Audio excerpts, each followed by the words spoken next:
Renegades of Long Beach Roller Derby, and you're watching MoonKILL Radio. Woo! Woo!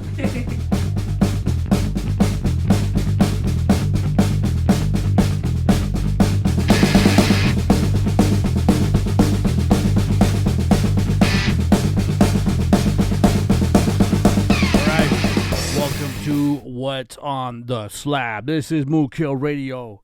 That's right. How you guys doing, man? Hope you guys are sticking with us, sticking in there, hanging in there, staying safe and healthy and not killing each other, and you know what I mean? You know, domestic abuse and stuff. Not trying to laugh at it, but you know how it is. You know, hey, I'm married, so I'm surprised you don't see bruises all over my face yet. But we're back another one, man. Again, hope you guys are doing good. Check out our info for all the stuff going on. Check out our channel, the rest of the channel. Check out the rest of these shows as well. Again, if you have anything for us, I've said it before. Whether it be what's on the slab, an older album, or New Music Mondays, a newer album. We want to hear what you guys got for us, man. Leave us, send us an email at moonkillradio@gmail.com. You know, with your name, what album you're talking about, and a little review of your own, and we'll read it right here. You know, if it's a new band, cool. If it's your band, leave us a review of your band. You know, again, it's your own opinion of your band. Me or someone else might have a different opinion of your band, or that band, or whatever band you're talking about, old or new, doesn't matter, man. But that's where we get it all right here, get everybody involved, you know what I mean? And no one's wrong, man. You know, the only time you guys are really wrong is when you're going against me, again, because it's just me, all right? We're MoonKILL. What more do you want? Okay, this one we've got a good one for you. LA, West Coast, hip-hop, rap album. I'm going to say rap album. You can say hip-hop album. If anyone's watch these or know me or whatever, you know, I'm a hip-hop fanatic as well as just a music fanatic. But I look at rap music as rap music, okay? And I look at hip-hop as a culture. That's just what I do myself, okay? But it is what it is. Just call it what you want. Again, ain't complaining. You know, not a big deal. But one of the most influential records of hip hop. Period.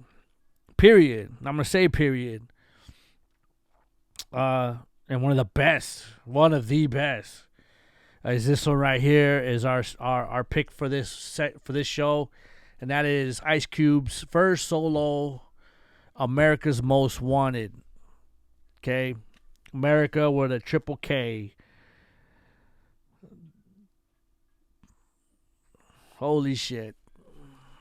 Yeah. This is such a classic album. I mean, it's perfect. Okay. I don't know how else to describe it, man. It's this when all I know is when this came out, it was different than anything that was out there. But then of course it had all the hype because Ice Cube, yes, before this was in NWA. You know, you'd get an NWA in the Posse, straight out of Compton. You know, they do the tours. You know, anyone's watched the movie, which is more of a Dre movie, you know. Oh, I guess Dre and Ice Cube movie. So they were kind of the main guys anyway. But I don't know why to me it became still more of a Dre movie. But regardless of what, it was a decent movie. I thought it was okay. But he left. Shows him leaving. He left. The beauty of this album was because Ice Cube was at his peak rhyming, or he was at the top of the game, I think, top of his game in the rhyming thing. I personally think this was his best rhyming out of all his albums. And he was young, he was raw, he was pissed off. And yeah, you can hear it. To me, you can hear it in his voice. What also made it great was the fact that he went and he got with, at the time, this came out in 90, so you figure anywhere between 88 89, you had a lot of albums that were popular at the time, especially even for that scene. So, like, the Beasties were heavy, of course. They came out, even though Paul's Boutique wasn't a big hit for them. But then you had, like, the guys who came out, like everyone who came out, like, in 88, so anywhere from 88 to 90, Tribe Called Quest came out, EPMD came out. Strata Compton came out. Even in '89, you had a lot of these albums. These people coming out. So like Public Enemy came out. They put out "Takes a Nation of Millions to Hold Us Back." That was '88, which was perfection of a record. Okay, he gets the same producers, right? That produced Public Enemy. So that's who produced the album. For those that don't know, that's who's producing the album. So it wasn't West Coast people. It was the Bomb Squad. But he still had his people on the album, which was still cool. Chuck D was on the album. Flavor Flav was on the album. Or no, Chuck D was on the album. I don't think so. Yeah. But Flavor Flav was on the album.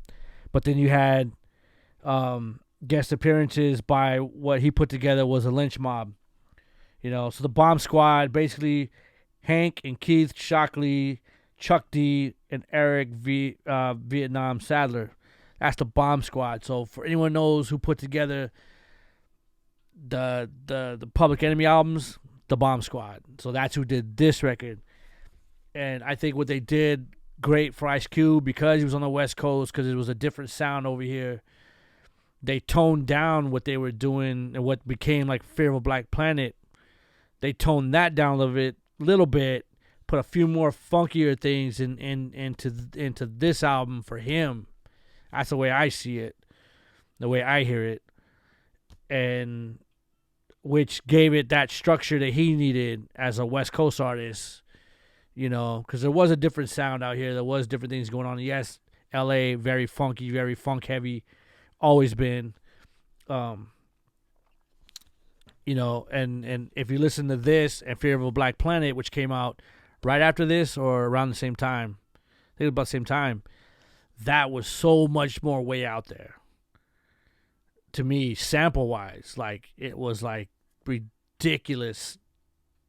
Like a progressive rock album, So this wasn't as progressive as some of those really way out there, Frank Zappa albums, like Frank Zappa did all this stuff, he went left field when he was already in left field, did shit like that. That was Fear of a Black Planet. This one was a little more toned down, but it was perfect for him and doing what they did. And I think that 100 Miles and Running from NWA, which was their kind of reaction to this one, people saying they were trying to sound like that. They tried their best. Didn't work. Dre went back to sticking to doing what he was doing on the next album, which was a good album. I didn't mind. I liked it. Here it is, 1990s, America's Most Wanted, Ice Cube, first solo record. And starts off with the he's in the cell and the guy's coming to get him. It's called Better Off Dead. Hit the switch. And it starts with the N-word you love to hate, which is one of the best tracks ever made. What, Atomic Dog and what's that other song? The funk song, man. But perfect blend. Great song. I think in the movie, Dre's playing it in his car while they roll up to that pool party, if I remember. That's the track they're playing. One of the best. And one of the way to open up your first solo album, especially with all that hype going on, all the beef between you and NWA. Then the title track, America's Most Wanted, which is another great track. Just sample heavy drums. It was just perfect. Man, all these songs are perfectly made. Then a short one called What They Hittin' Fo. What They Hittin' Fo. Which is him playing dice. And it's about him playing a dice game, right? But the sample now is the Average White Band sample, which I've already, if you watched previously, I did a show on Average White Band, Show Your Hand. That first song, that's only on Show Your Hand, not on the other version of that album, called The Juggler. That's the sample for that one. So I'm not trying to like get anyone in trouble or nothing, but but that is a great cut. That one has always been one of my favorite cuts, and when I found that sample, I was just in heaven, done. I could stop collecting records at that point. Then You Can't Fade Me, slow gangsta beat. You know what I mean? I think it's about him or this chick saying, I'm having your baby type shit. JD's Gafflin, which we recite to this day, a bunch of me and some boys. Once Upon a Time in the Projects. That's side one. Well, I remember having the tape, so I wasn't side one yet. But this is a double album. But this was a repress with Kill at Will, the EP they did later. He did after this, shortly after this. It was only like 5 or 6 songs long. But the original album I had the original. I don't know where it's at. I lost it somewhere in the mix over the years, but it was a single vinyl, shitty as hell because there was so much crap on it. I wish I still had it. I would put it on my wall, but hey, whatever, shit happens. I still have my death certificate though, but I don't have that. I had this one too when it came out. I bought it, or around the time it came out. So after Once Upon a Time in the Projects, I Turn Off the Radio, which is just a good upbeat. You could dance to it, which also featured Del. If for those that know rap, there's Del the Funky Homo Sapien, Deltron, whatever fucking names he's got, who's actually Ice Cube's cousin. But he gets featured there. And Del's first album was done by the Lynch Mob guys, who later became the oh man, what is that name? Abel, help me out, man. Where's Abel when I need him? Anyways, Sir Jinx and all those guys did help do Del's album as well. But then you have Endangered Species, Tales from the Dark Side, featuring Chuck D. So Chuck D is on this album as well. That was side one of the tape. Okay, now remember that. That was side one of the tape. So when you flipped it over, started off with Gangsta's Fairy Tale. Dude, that's just like him going off on all these fairy tale stories, making gang, drug, or themes out of all of them is awesome. If you've never heard this album, play at least hear it once. It's just a great, even just to hear that song. Everyone loved that song. I'm Only Out for One Thing, featuring Flavor Flav, which is just a fun song, just them talking shit, really. Then is Get Off My Dick and Tell Your Bitch to Come Here, which is a great cut, And then at the Kill at Will EP, it's extended, so that was cool. That was it was short, real short on America's Most Wanted, but on Kill at Will it was extended, so it was 2 verses. You only get 1 verse on this album, but 2 verses on the Kill at Will album, and which is great, Then you had the Drive By, which is their little skit doing a drive by. They're rolling with the Lynch Mob, which was great. And then side 3, Who's the Mac? That was like one of my favorite songs ever, and that was it's a JB sample. I remember learning that years ago and thinking like, wow, that looking for that sample forever. But Who's the Mac? And then It's a Man's World featuring Yo-Yo, which was awesome. Yo-Yo was great. Just love Yo-Yo. And they're going back and forth. Man, this. You're a woman. Bow down. I'm a woman. Hear me roar. And then you end it with The Bomb. the bomb. One of the best rap songs ever fucking made. And I say that one of them ever made because it's made like an actual song. You know, rap songs are they tend to be, you know, structured, you know, intro, rhyme, you know, chorus, rhyme, chorus. You know, they might toy this or that, or it's just end of the song.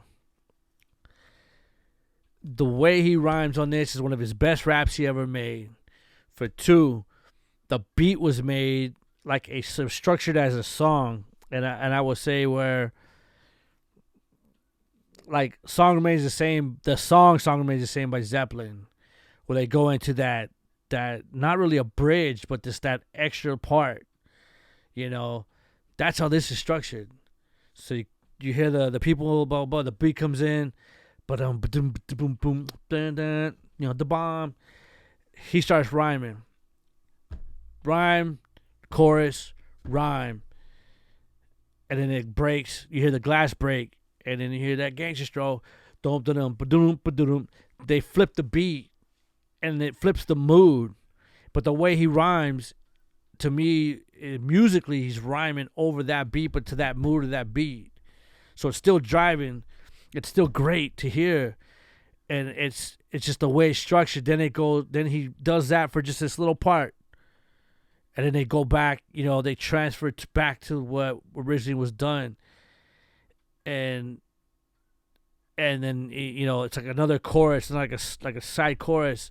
Total done Bomb Squad way. Totally done Bomb. But he rhymed. It's like, again, structured like a song, like a band was making a song, you know. So like more progressive, you know, like you have rock and you have progressive rock. That would be like progressive rock to me of rap. You know, listen to that song and the way it's structured is so fucking different than any other song out there. You know, the only one, you know, there's not a lot of songs to me that are that fucking perfect. I mean, I have my own perfect songs for their own reasons, but ultimately that's one of the most perfect songs structured and made. Like there's only a couple of them. There's only a few of them that I will say that. Like, but listen to that one. Just, I love the way it's structured against like a song, like a progressive rock song. It's great, you know. And then he just, you know, ends it. What's that lynch mob like? And it's like, holy shit. And I tell you, man, I must have played this. I played that tape to death. I've owned probably about 4 copies of that tape. I've owned about 4 copies of the CD. Yeah, I've played. This is one of my favorite albums all time. One of the best albums all time. Rhyme, beats, all of it structured together. Again, it's a West Coast rapper with East Coast producers.